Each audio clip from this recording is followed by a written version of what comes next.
حجاب یعنی پاکیزہ زندگی، حجاب یعنی دوسروں سے پرہیز کرنا۔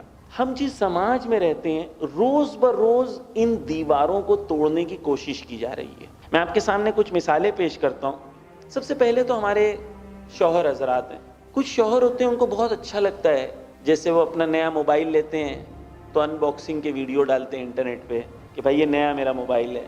کوئی نیا سامان خریدتے ہیں تو اس کو بھی ڈالتے ہیں انسٹاگرام پہ، WhatsApp status, Snapchat, جہاں پر بھی ڈالتے ہیں۔ اسی طریقے سے انہیں لگتا ہے کہ نعوذ باللہ ان کی بیوی بھی کوئی ایک پروڈکٹ ہے، جب وہ سج دھجی ہے تو اس کا فوٹو نکال کے بھی واٹس ایپ پہ ڈالنا چاہیے، 4 5 10 20 50 100 لوگ دیکھ کے بولیں wow your wife is so beautiful, product کی طرح اپنی بیوی کو پیش کرنا چاہتے ہیں۔ جو شوہر یہ کرتے ہیں یا جو رشتہ دار یہ کرتے ہیں، سنیں کیا کہتے ہیں رسول کہتے ہیں کہ اگر کوئی شخص راضی ہو کہ اس کی عورت سج دھج کے دوسروں کے سامنے نمایاں ہو، رسول کہتے ہیں ایک لفظ ہے دھیوس، جس کا مطلب بے غیرت، ایسے شخص کو بے غیرت کہنا چاہیے اور اس میں کوئی گناہ نہیں۔ اور جب بیوی سج دھج کے نامحرم کے سامنے آ رہی ہے، ہر قدم جب بیوی رکھتی ہے قیامت میں جہنم میں اس کے لیے ایک گناہ لکھا جاتا ہے جتنی قدم بیوی اس سے چلتی ہے۔ یہ بے غیرت شوہر ہے۔ کچھ شوہر، باپ، آپ کی ذمہ داری ہے